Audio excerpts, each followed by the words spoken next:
Welcome to the 5 on 5. We are pleased to be joined by U.S. Senator for Oregon, Ron Wyden. Senator, thanks so much for being here today. Thanks for having me. I know we have plenty to talk about on Capitol Hill, but let's first talk about your visit. You are continuing your commitment of town halls. Today's visits will mark your second this year in Josephine, Lane, and Washington counties.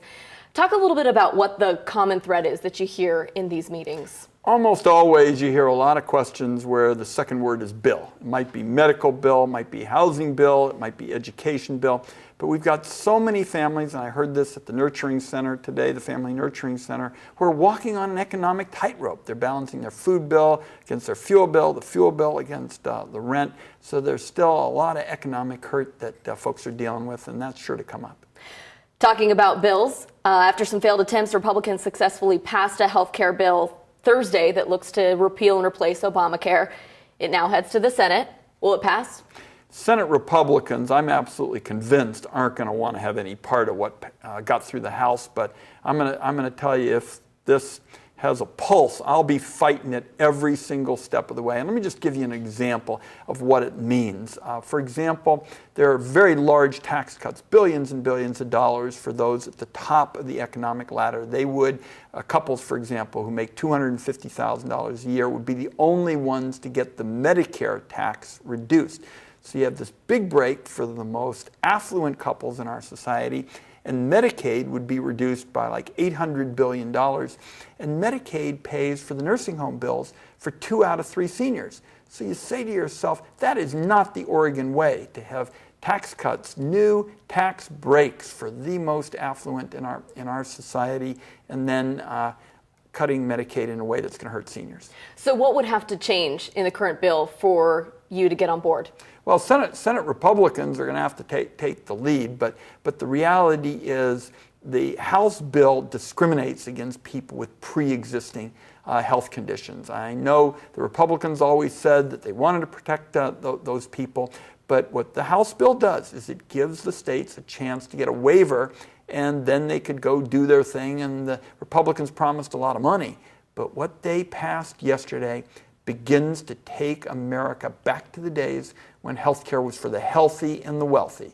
If you're healthy, no problem. If you're wealthy, you can pay for those services you need for pre-existing condition. I'd never support that. I think this is a big mistake, a dangerous mistake. I'll fight it all the way, and I hope Republican senators don't want to have any part of it. Now, if they want to do an alternative, a bipartisan alternative, I'd start with my ideas on reducing prescription drug prices, fixing the marketplace, these are the exchanges, so that we can have more bargaining power, particularly for small businesses, and then I'd focus on chronic conditions. This is cancer and diabetes. Senator Orrin Hatch, the Republican of Utah, he and I have a bipartisan bill on that.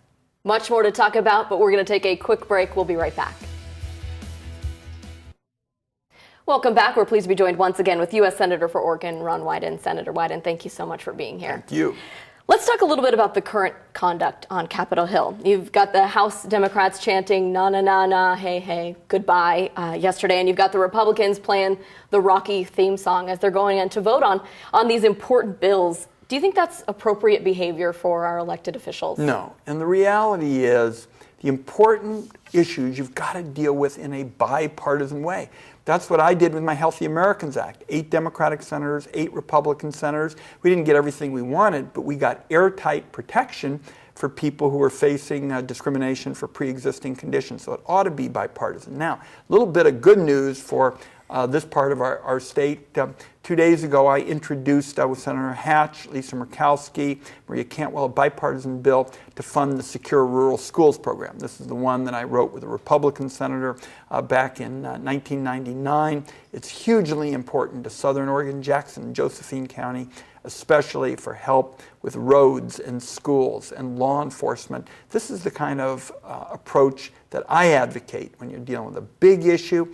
And Secure Rural Schools is not the only answer. We've got to get the harvest up in a sustainable way, but it's a bipartisan bill, and the combination of increasing the harvest in a sustainable way and funding our roads and police and schools is something that ought to be bipartisan. My bill is.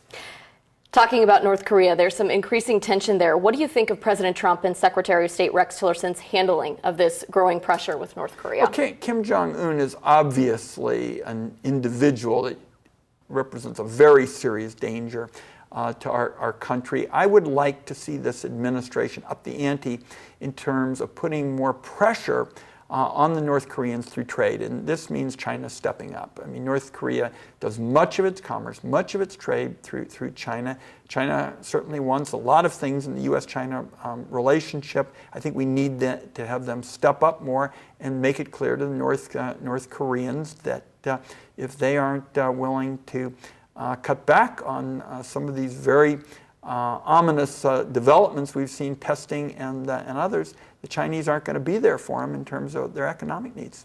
All right, Senator Wyden, that's our time, but thank you so much. We really appreciate having you here in studio. Do it again. Thanks again. We'll be right back.